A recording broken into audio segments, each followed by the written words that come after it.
Wake up, it won't stop in Ukraine.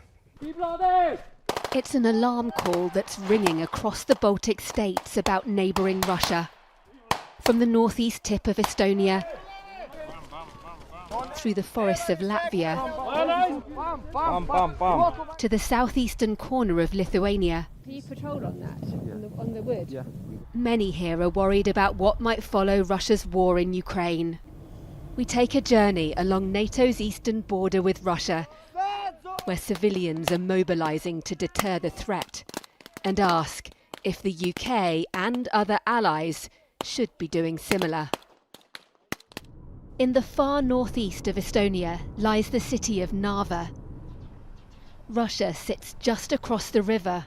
A crossing point called the Friendship Bridge still connects the two foes, though unlike most of the rest of the Baltics, some of the residents here are sympathetic to Moscow. It's hard to believe that this is the very edge of NATO's border and Russia is just a few metres behind me. But any attempt by Russian forces to cross that line would trigger an Allied response. And not just a professional one. A growing number of civilians are also learning how to defend themselves.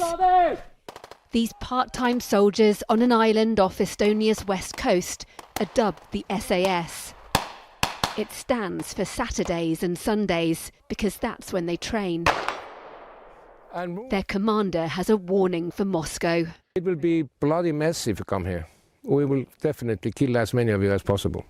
And what's your message to other NATO countries that maybe aren't doing as much to mobilise Wake their... up, it won't stop in Ukraine.